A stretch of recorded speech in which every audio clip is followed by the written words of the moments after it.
오늘 다니엘 3장 하겠습니다. 다니엘 3장.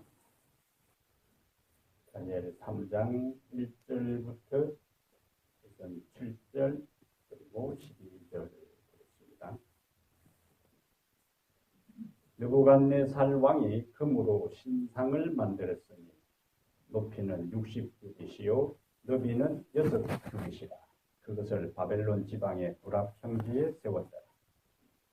느부갓네살 왕이 사람을 보내어 총독과 수령과 행정관과 모사와 재무관과 재판관과 법률사와 각 지방 모든 관원을 느부갓네살 왕이 세운 신상의 낙성식에 참석하게 하매 이에 총독과 수령과 행정관과 모사와 재무관과 재판관과 법률사와 각 지방 모든 관원이 느부갓네살 왕이 세운 신상의 낙성식에 참석하여 느부갓네살 왕이 세운 신상 앞에 서니라.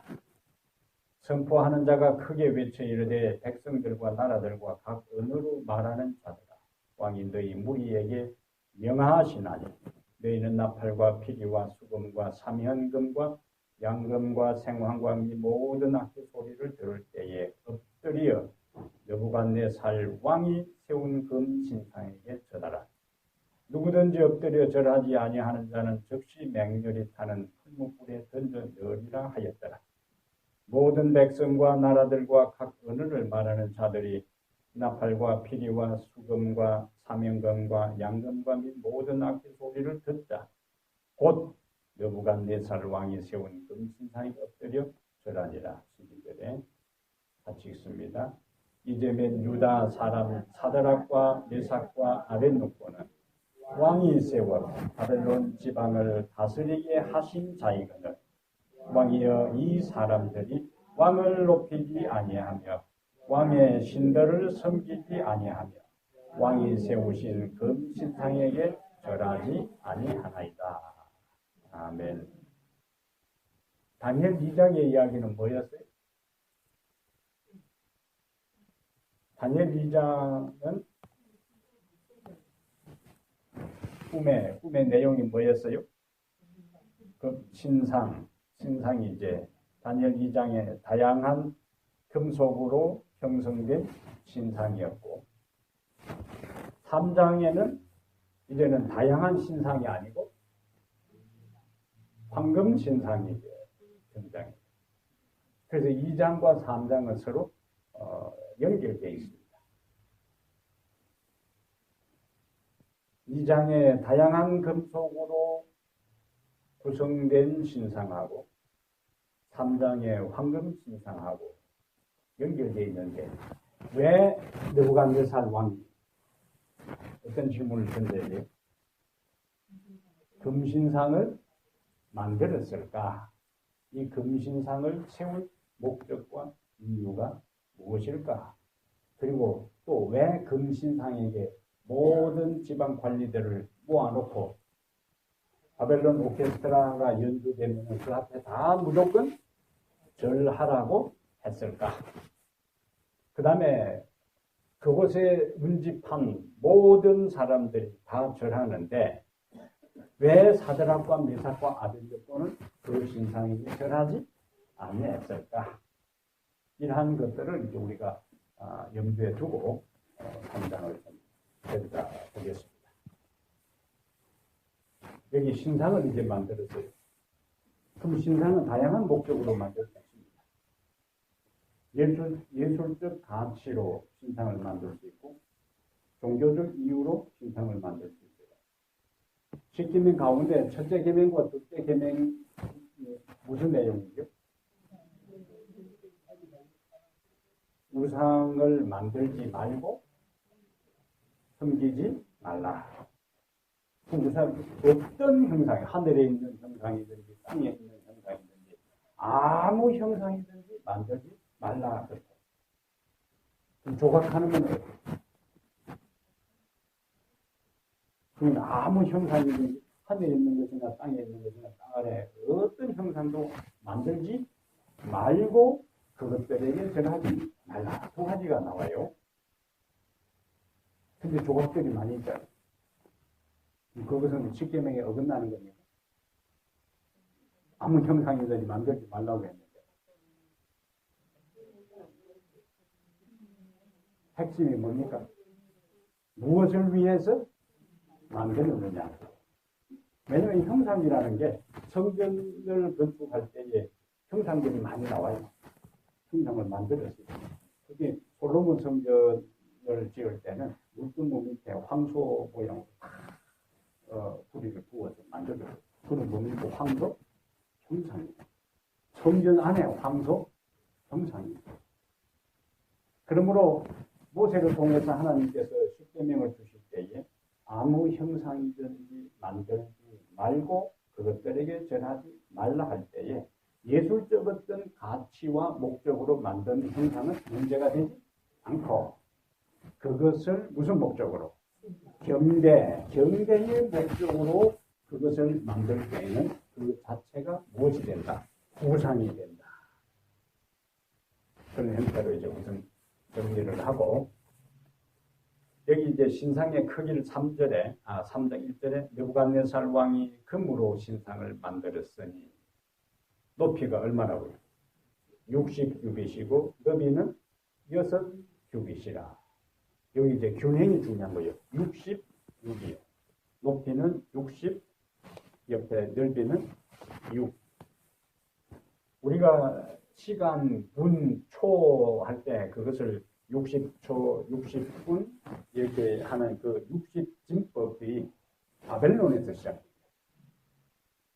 우리가 지금 사용하는 60진법, 2진법이 있고 10진법이 있고 60진법이 있는데 60진법은 바벨론에서 시작되는데 거기 보니까 60규빗, 6규빗 그렇게 나옵니다. 구약 성경에서 이스라엘의 그 대량 단위, 보량, 그 청량 단위가 많이 나오는데 한 규빗은 여기 가운데 손가락에서 팔꿈치까지가 한 규빗입니다. 그래서 보통 45cm에서 50cm입니다. 평균적으로. 그럼 그걸 계산하면 여기 60규빗은 얼마 정도? 거의 30m.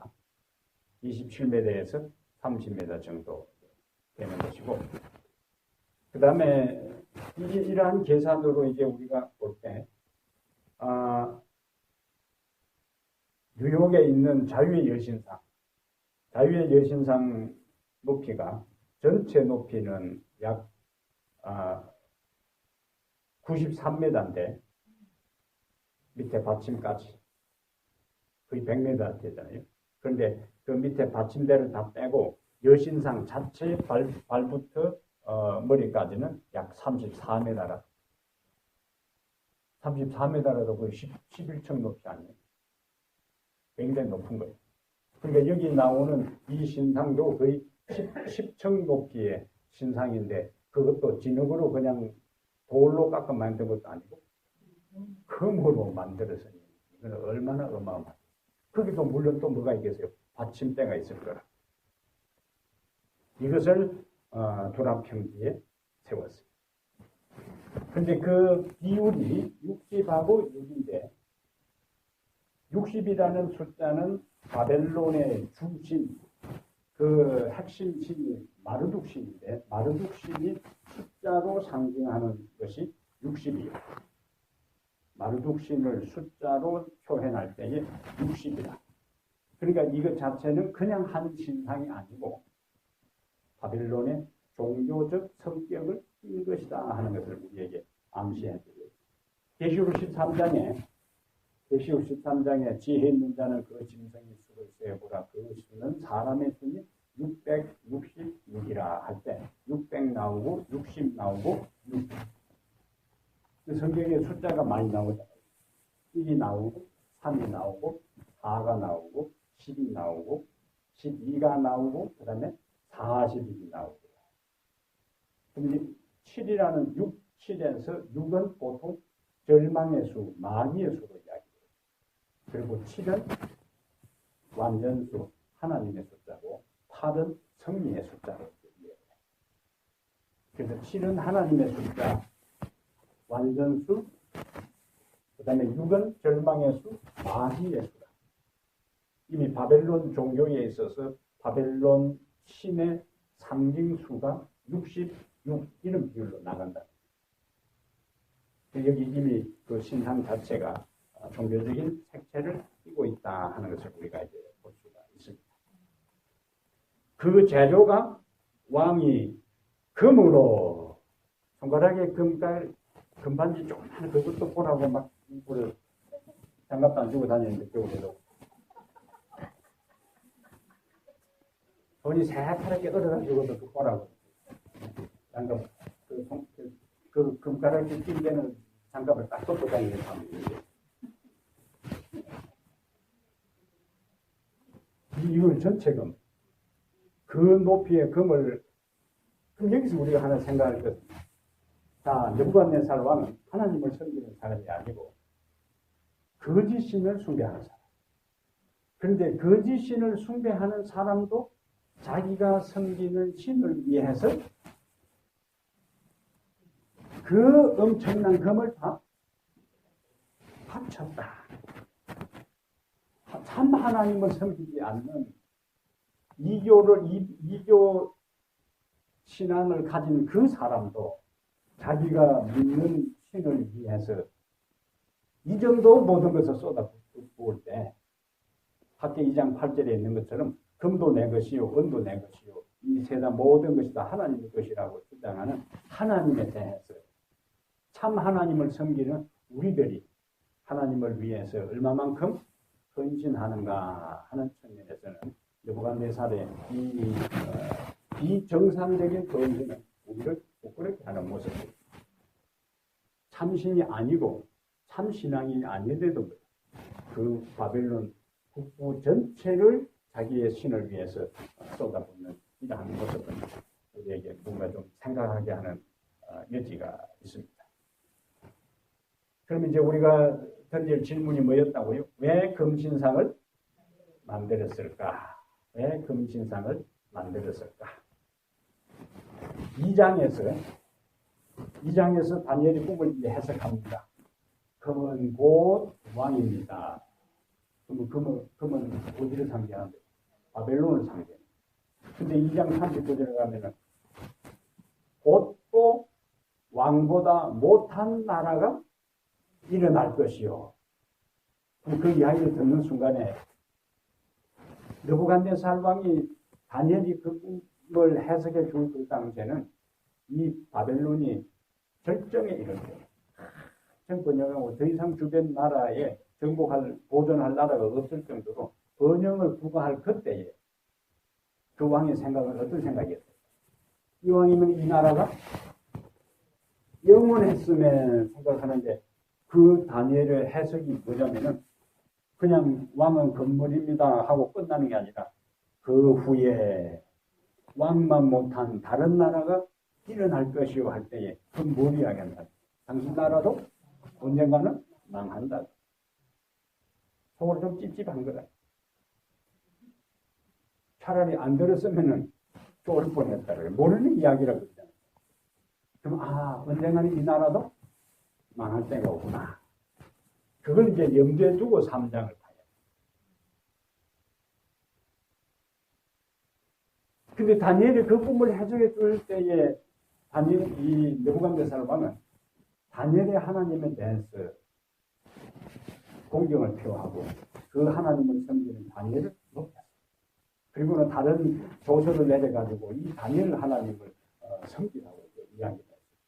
그때는 이 느부갓네살 왕도 하나님을 인정하고 받아들였는데 문제는 세월이 흐르면서 그 신앙을 여기 3장에서 금으로 신상을 만든 걸 보니까 그 신앙 다니엘의 그 해석을 듣고 난 다음에 마음에 엄청난 감동을 받고 와 나도 이 하나님을 섬겨야 되겠다 하고 한동안 믿음의 길을 걷다가 3장에 와서는 그 믿음이 도루묵이 되거든요. 다시 백슬라이드 합니다. 그러면서 전체로 그물로 철갑을 해서 만들면은 어떤 생각입니까? 머리가 금이니까 바벨론이니까 온통 신상 자체를 금으로 만들어버리면은 이 바벨론이 영원하겠구나. 멍청해도 그렇게 멍청할 수가 있지. 이 사람의 생각이 하나님께서 이미 역사의 흐름에서 그렇게 됐으면 내가 있는 날 동안 하나님 잘 섬기면서 이 나라 백성들을 하나님 섬기도록 해야 되겠다. 이렇게 해야 맞지. 그 생각을 좀 하다가 그냥 이렇게 이제 금으로 영원한 나라를 꿈꾸면서 금으로 만들었어요. 그러니까 그 신앙을 상실했을 때 하나님을 섬기는 바른 신앙과 바른 가치관을 상실했을 때 인간은 엉뚱한 짓을 하게 돼 있고 하나님의 길 대신에 자기 방법으로 뭔가 하려고 하는 그러한 모순된 행동을 아무렇지도 않게 하게 되는 모습을 여기서 발견하게 됩니다. 이전의 우상숭배로 다시 되돌아가 버렸다는 여기 있어요. 우리가 어떤 결정적인 순간에 감동을 받습니다. 은혜를 받습니다. 깨달음을 얻습니다. 어떤 때는 눈물로 서원합니다. 결심을 합니다. 중요한 것은 뭡니까? 그런 깨달음과 그 눈물의 서원을 계속 지속적으로 유지하는 게 중요합니다. 근데 느부갓네살의 문제는 그렇게 하지 못했다. 그럼 하나님을 섬기던 사람이 자신의 신앙을 유지하지 않으면 유지하지 않는 것으로 끝나는 것이 아니라 꼭 빗나가게 돼 있습니다. 이전의 가치관과 그 생각으로 다시 돌아가게 돼 있습니다. 그래서 우리의 정신세계를 누가 지배하느냐? 내 마음을 누구에게 드렸느냐? 내가 누구의 가르침을 따라 사느냐 하는 것은 우리의 인생의 모든 향방을 결정합니다. 느부갓네살의 모습이 바로 그걸 우리에게 보여줍니다. 그래서 첫 번째 금신상을 만든 목적은 만세 왕국을 위한 몸부림이다. 인간적인 몸부림이요. 만세 왕국을 위한 인간적인 몸부림입니다. 선자왕 482페이지에 그 나라 박사들은 왕이 우상숭배로 복귀한 것을 이용하여 왕이 꿈에 본 우상과 비슷한 우상을 만들어 그의 나라를 나타내는 것으로 해석된 금머리를 모든 사람이 바라볼 수 있는 곳에 세우자고 제의했다. 이 아첨하는 제안을 좋게 여긴 왕은 이 일을 수행할 뿐더러 그 이상의 일을 하려고 결심했다. 그래서 금 전체로 이 우상을 만든. 자, 앞에 자기 나라가 목에까지 끝나버렸으니까 따져보면 그거는 흉몽이요. 근데 인간적으로 그 흉몽을 길몽으로 바꾸려고 하는 시도가 황금신상을 만든 것이다. 그럼 어떻게 하면은 우리 바벨론이 영원한 나라가 될까? 종교를 이용합니다. 종교를 통해서 영원한 통일된 만세 지국을 그가 이루려고 했는데 역사적으로 종교를 이용해서 통합된 이 통일된 제국을 꾸준히 하려고 하는 것들이 역사적으로 많이 있습니다.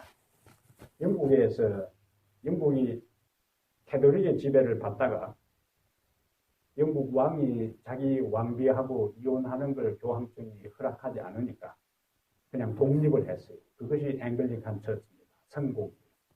성공의 그 순서는 천주교 순서하고 거의 차이가 없어요. 그럼 자기 와이프하고 이혼하려고 그냥 독립을 했거든요. 성공회, 앵글리칸 처치. 그리고는 이 영국 전체를 앵글리칸 처치를 국교로 만들고 그 국교 외에 다른 종파는 전혀 인정하지 않고 무자비한 박해를 가요.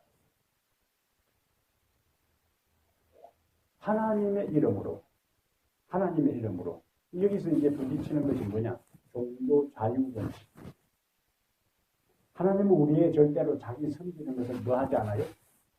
강요하지 않습니다. 철저하게 인간을 창조할 때에 선악과를 따먹을 수도 있고 안 따먹을 수도 있고 하나님을 섬기는 것에 대해서 인간을 피조물에게 선택권을 준 그 하나님은 누구를 섬기느냐에 대한 것들을 어떤 방식으로 섬기는 것은 철저하게 인간 피조물이 선택하도록 위임했는데 종교라는 하나님을 섬기는 종교라는 이름으로 영국 국교 외에는 다 처형하는 일들이 일어납니다. 왜냐하면 종교가 난립하게 되면은 국론이 분열되기 때문에 이 통치자들은 그냥 한 종교만 가지고 한 종교 의식을 따라 국가를 통일하려고 하는 의식들이 있습니다. 요즘 일본이 우리나라를 식민 통치할 때에 마을 내 높은 지역마다 다 신사를 만들어 놓고 거기 가서 절하게. 그래서 동방요배 그리고는 또 일본 황궁이 있는 쪽으로 절하게 만들고 대동아 전체를 한 영역으로 한 종교권으로 이끌려고 시도해요. 이게 역사적으로 계속 종교를 통해서 국가를 통합하려고 하는 시도가 역사적으로 이어져 내려왔는데 북한에 있어서 북한의 김일성이는 하나님입니다. 하나님. 그리고 김정일이는 예수님이요. 그리고 주체 사상은 성령이야. 이게 북한을 이 김일성이가 어린 시절에 교회를 좀 다녀보니까 그 외할머니도 또 반석이라고 해서 그 독실한 교인이었기 때문에 기독교적인 영향을 받았는데 성경에 나오는 유기주의 사상, 십계명 이런 체계를 김일성 주체 사상을 만들 때 성경에 나오는 하나님 중심, 하늘 중심 그 사상을 공산주의를 체계화하는 데 사용했습니다. 그래서 최근에 어떤 전에 보니까 김일성이를 신격화하면서 일반 일렬교회의 사도신경을 어떻게 바꿔놨냐면은 전능하신 당과 인민을 영도하시는 김일성 주석을 내가 믿사오며 그 외아들 김정일 동지를 내가 믿사오니 이는 공산당으로 잉태하사 이 제국주의자들의 박해를 받으시고 이게 북한의 실상이에요. 그러니까 북한에서 지금 여기 김정은이 그 나이 몇 살 되지도 않는 이 친구가 북한에서는 지존이야, 지존. 하나님에게 해당되는 칭호, 지존이요.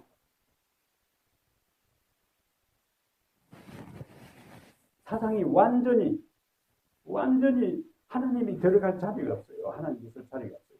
그러니까 기독교인들에 대해서 북한에 약 한 20만 명의 지금 그 수용소에 20만 명이 수용소에 가 있는데 거의 10만 명이 기독교적인 대응을 가입니다. 23개인가 되는 수용소에 약 10만 명의 기독교인들이 짐승만도 못한 생활을 하고 우리가 북한을 제대로 알아야 돼. 북한하고 뭐 합해가지고 일본을 이기고 그런 몸상에서 깨어나야지. 어디 그 잠꼬대 같은 소리를 하고 있는 북한의 김일성이와 김정일은 하나님과 그 아들이란 심각한 현상. 우리가 북한을 위해서 기도할 때에 그렇게 세뇌된 북한은 하나님의 어떤 시각표의 간섭이 아니면은 무너질 수가 없어요. 그런데 동북권이 붕괴되는 것, 미래학자들이, 정치공학자들이 아무도 예측하지 못합니다. 소련이 1991년에, 동북권이 1989년에 붕괴되는 겁니다. 정치학자들이 아무도 예상하지 못합니다.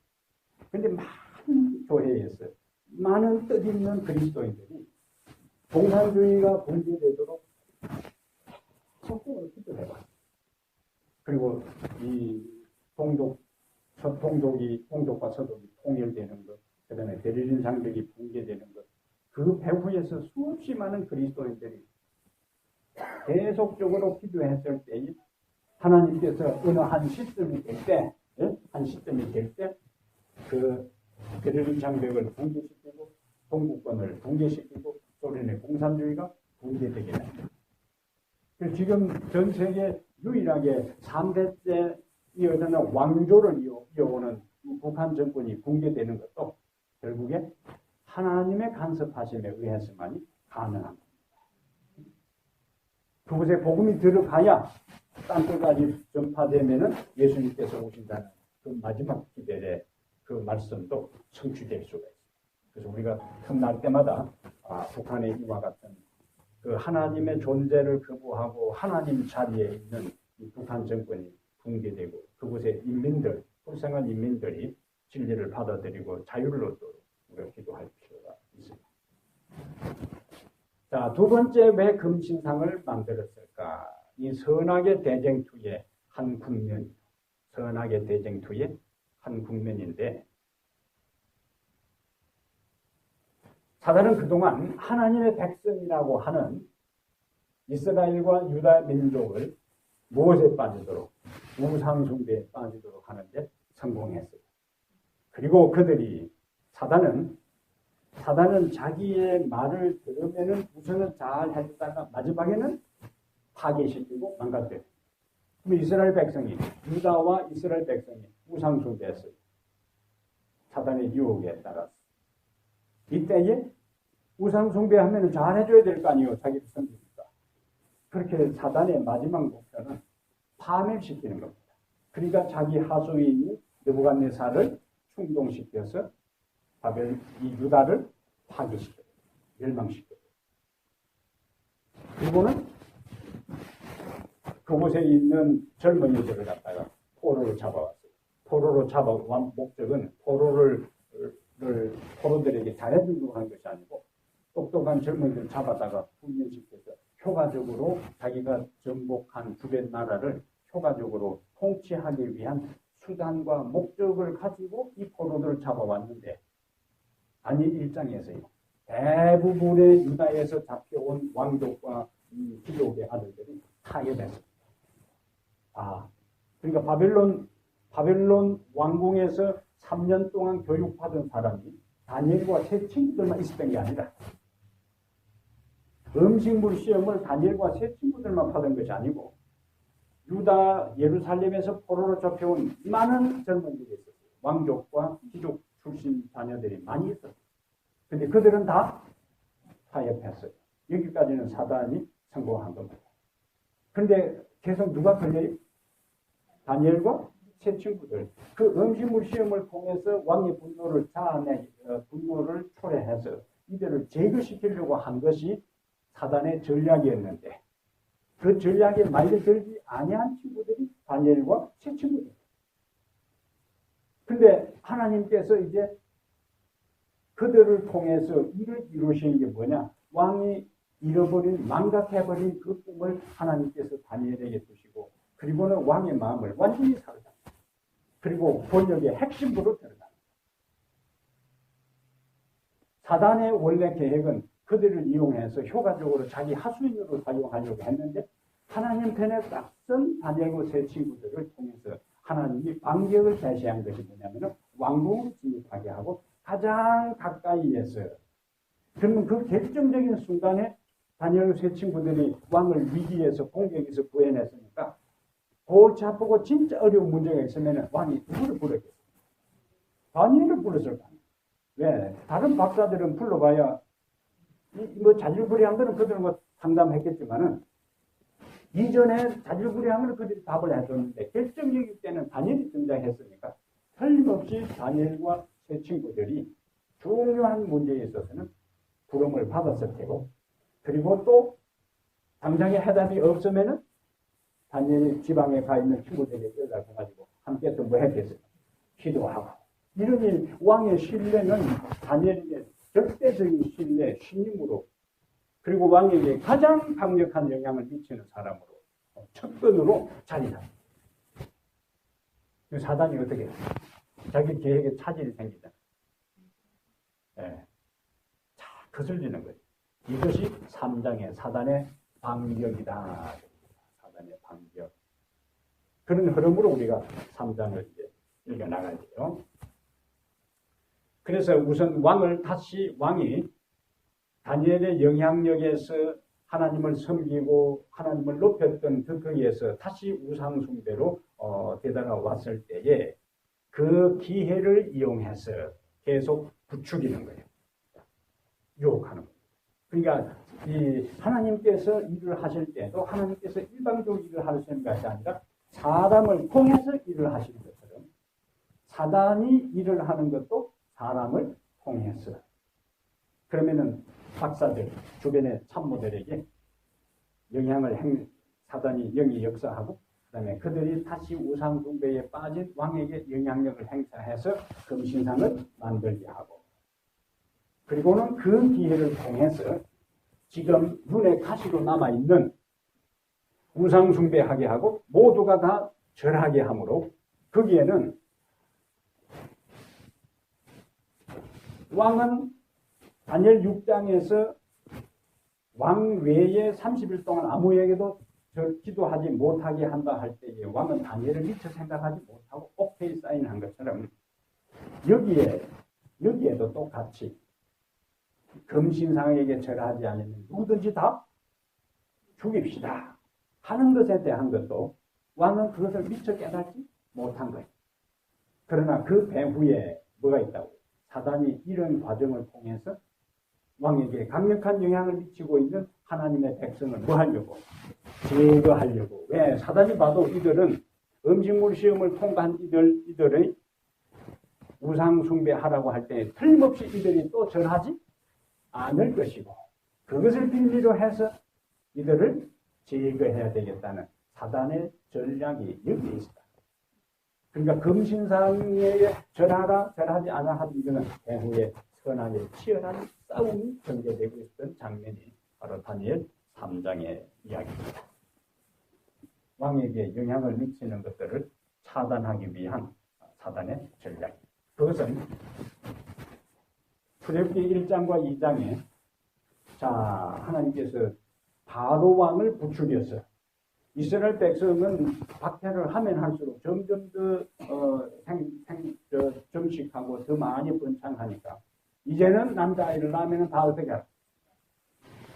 나일강에 갖다 버리고 죽이라.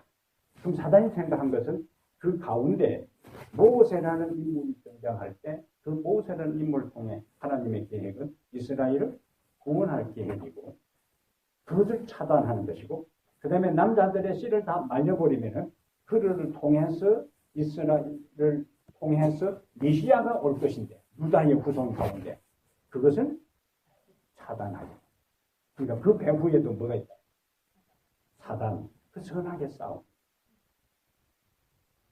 그것이 나중에 에스더서에서 하만을 통해서 다시 또 하루아침에 유다 백성을 다 몰살시키려고 합니다. 그리고는 막바지 사단의 반격이 예수님께서 베들레헴에 오셨을 때에 2살 아래의 남자아이들을 죽이라는 겁니다. 그 과정에 다 누가 있는가? 사단이 역사. 이러한 관점으로 우리가 역사의 흐름 사건들을 보는 것을 가리켜서 선악의 대쟁투의 관점에서 역사를 보는 거라고 해요.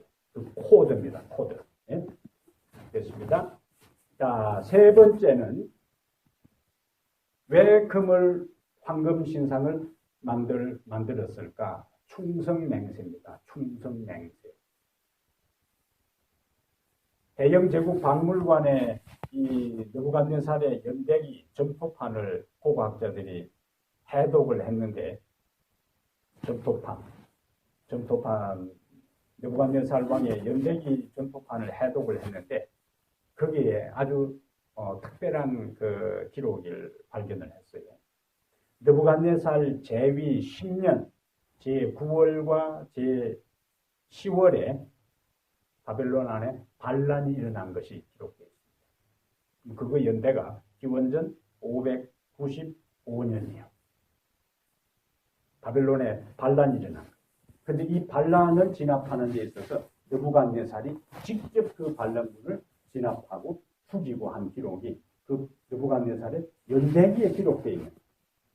그러니까 느부갓네살은 그냥 성경에 나오는 하나의 인물이 아니고 실제로 존재했던 실존 인물인 것이 그 점토판 해독을 통해서 드러난 거예요. 그리고 그곳에 반란이 일어나고 그럼 그 반란이 일어난 것하고 이 다니엘 3장의 금신상 사건하고 무슨 관계가 있을까? 충성맹세라 그랬어요. 반란이 일어나고 난 다음에 느부갓네살을 생각할 때 어떤 생각을 해요? 공기를 잡아야 되겠다. 왜냐면은 바벨론뿐만 아니라 바벨론 내에서 반란이 일어났으니까 다른 바벨론이 점령하고 지금 통치하고 있는 다른 나라에서 어떤 움직임이 일어날 수 있어요?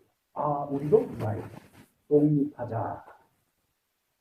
이러한 위기의식을 느낀 느부갓네살이 여기 나오면 대부분 지방 관리 다 바빌론에 이르는 거예요. 소집해놓고 그 다음에 그 어마어마한 금신상을 만들어 그 앞에 절하게 함으로 왕에 대한 충성 맹세하고 그 다음에 그 국가를 하나로 종교로 통합하려고 하는 시도가 바로 여기에 나온 이 사건이다. 예레미야 51장 59절부터 64절에 유다의 마지막 왕 시드기야가 바벨론을 방문하는 이야기가 기록되어 있어요. 그러면 예레미야 51장에 유다의 마지막 왕인 시드기야가 바빌론을 왜 방문했을까? 그 방문한 연대가 이 바벨론의 반란이 일어나고 난 이후라. 그러니까 이 시드기야가 바벨론을 방문했을 그 시점이 바로 다니엘 3장의 금신상에 절하라고 지역의 모든 지방의 총독들, 그 다음에 그 왕들을 바벨론이 점령하고 통치하고 있는 그 왕들까지도 다 소환해가지고 불합평지에 모아놓고 절하라는 명령이 내렸던 그 시점에 예레미야 51장 59절부터 64절에 나오는 이 시드기야가 바벨론을 방문한 것으로 우리가 추측을 할 수 있습니다. 시드기야 여기 다니엘 3장에 보니까 시드기야 왕이 그곳에 가서 절하지 아니했더라면 틀림없이 누구도 등장했을 텐데 시드기야 왕도 등장했을 텐데 시드기야 왕이 언급이 없는 걸 보니까 느부갓네살 왕이 세운 금신상에 엎드려 절하니라 하는 여기에 시드기야 왕도 포함되어 있다. 자기의 신앙을 유지하지 못한 것을 여기서 볼 수가 있습니다. 우리가 다음 시간에 이제 절하지 아니한 이들에 대한 것하고 그 이후에 전개되는 것들을 계시록 13장과 연결해서 우리가 좀 살펴보겠습니다. 다니엘 2장에서 이 느부갓네살 왕은 다니엘을 통하여 역사를 주관하시는 하나님에 대한 것을 깨달았어요. 배웠어요. 근데 또다시 3장에서는 뭐예요? 공공전하게 하나님을 인정하고 하나님을 높이고 하나님을 섬기라고 조서까지 내렸던 그가 다시 우상숭배로 되돌아갔다. 이러한 모습은 우리에게 뭘 이야기해 주는가? 우리의 신앙이 서론에서 이야기했던 것처럼 한두 번의 어떤 깨달은 감동, 눈물을 통해서 우리의 인생이 변화되는 게 아니라는 거예요. 자칫 잘못하면 배가 그 토하였던 것을 도로 먹고 하는 것처럼 아차 하면은 이전의 모습으로 되돌아가요. 그러므로 느부갓네살 왕의 모습을 보면서 느부갓네살 왕의 모습으로 끝나는 것이 아니라 오늘 나의 인생은, 오늘 나의 신앙은 내 깨달음, 내 감격, 내 눈물, 내 은혜를 따라서 살아가는지 아니면은 그냥 교회를 나가면은 까마득하게 잊어버리고 다시 이전의 모습으로 되돌아가고 있지 않는지 우리가 깊이 우리 자신을 성찰할 필요가 있습니다.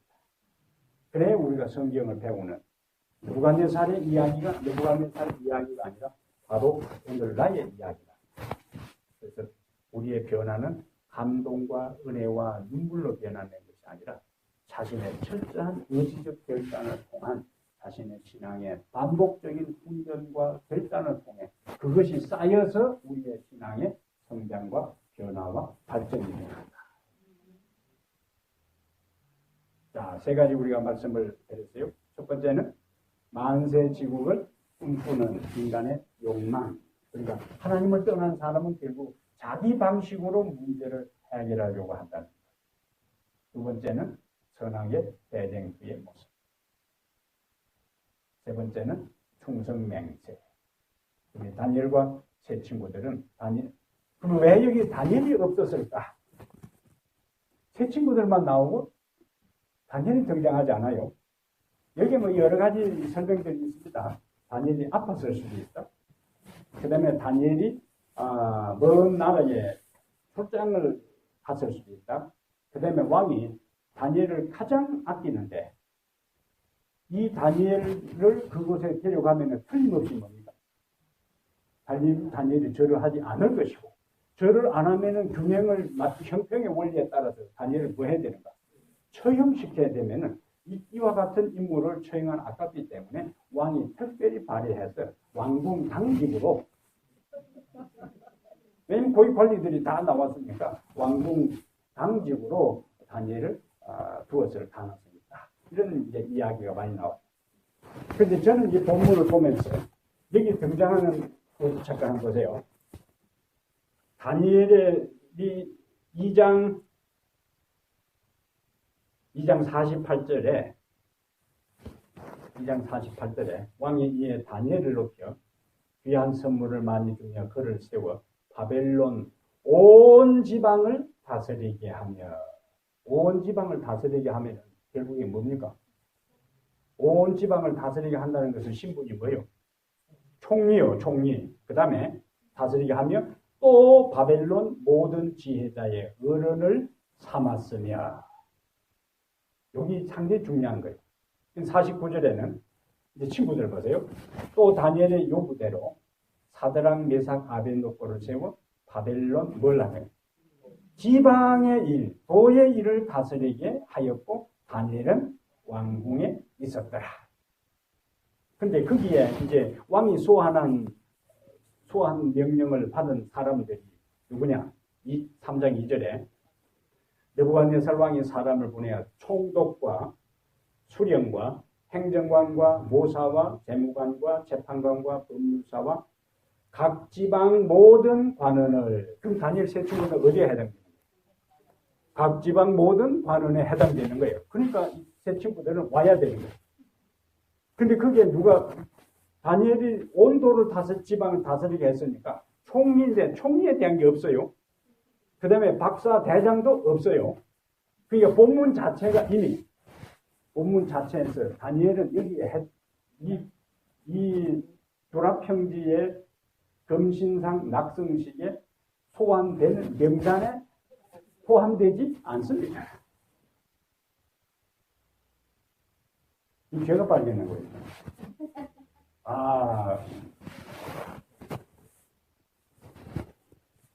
추석책은 제가 우리 교회 나온 추석책은 그걸 뒤지는데 아까 제가 설명한 그런 내용. 근데 기도하면서 보니까 다니엘은 총리고 총리직 하면 소환이 없고 호출이 없고 그 다음에 박사 대장이기 때문에 거기도 없어요. 근데 세 친구들은 보니까 지방 행정관으로 도지사로 호출 명령을 받은 거예요.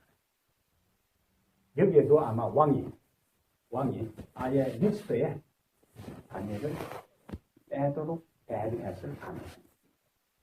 그러니까 이교왕이라 할지라도 그에게 있어서는 다니엘이 너무나 소중한 존재이기 때문에 살리기 위해서 아예 호출하는 리스트를 다 작성할 때에 그 리스트를 뺀 그 자체는 우리가 어디에 있든지 간에 어떤 사람이든 우리가 하나님을 섬기는 사람이든지 섬기지 않는 사람이든지 간에 우리가 있음으로 인해서 다른 사람에게 필요한 존재가 되어야 됩니다. 그러니까 있으나마나 한 사람이 아니라 있어서는 안 될 사람이 아니고 지구를 떠난 사람, 있으나마나 한 사람, 있어서는 안 될 사람이 아니라 꼭 있어야 될 사람. 본문을 보면서 다니엘은 왕에게 있어서 꼭 있어야 될 사람이고 하나님에게 있어서도 다니엘은 그 왕궁에 꼭 있어야 될 사람. 그리고 나중에 다니엘을 통해서 이스라엘을, 유다 사람을 보복으로 돌아가게 하는 결정적인 역할을 합니다. 그래서 우리의 기도는 하나님, 있어서는 안 될 사람이 아니고 있으나 마나한 사람이 아니고 하나님, 나는 이 세상에 내 주변 사람들에게 이 교회에 그리고 나아가 하나님에게 어떤 존재로 꼭 있어야 할 사람으로 살아가게 해 주십시오. 이것이 우리의 기도, 우리 모두의 기도가 되기를 바랍니다. 네, 그런 마음으로 우리가 다음 주에 있을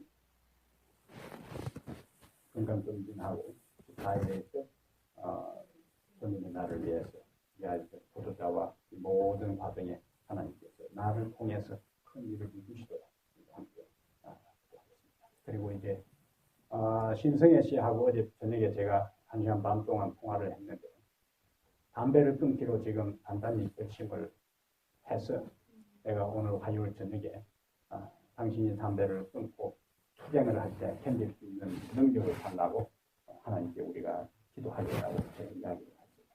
다른 때 이제 부대에 들어가면 담배를 사오는데 아무리 생각해도 내가 다른 방법으로는 끊을 수 없고 아예 담배를 안 사와야 되겠다고 결심을 하고 그냥 나오는데 담배 파는 사람이 언니 담배를 안 사가냐고 하는데 그 순간에 많이 흔들렸다고요.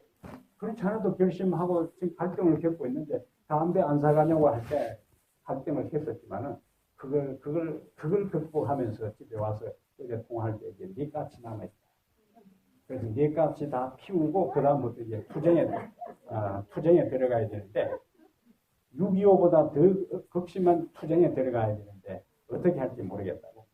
그래서 제가 6.25 이야기를 하기 때문에 우리나라가 북한하고 싸울 때 이길 수 없었지만은 유엔군이 온 것처럼 당신 홀로 싸워서 이길 수 없지만은 하나님께서 유엔군을 천사 유엔군을 보낼 것이고 오늘 우리가 화요일 저녁에 당신을 위해서 기도할 겁니다. 그걸 기억하라고. 우리가 뭔가 그 깨달음을 주신 하나님께서 그것을 잘 극복해서 이번 안식일날 아직까지는 나오겠다고 마음에 결심을 했습니다. 그 투쟁을 잘 극복하고 신앙의 길에 걸을 수 있도록 우리가 신심의 어머님을 위해서 함께 기도합니다. 한 5분 정도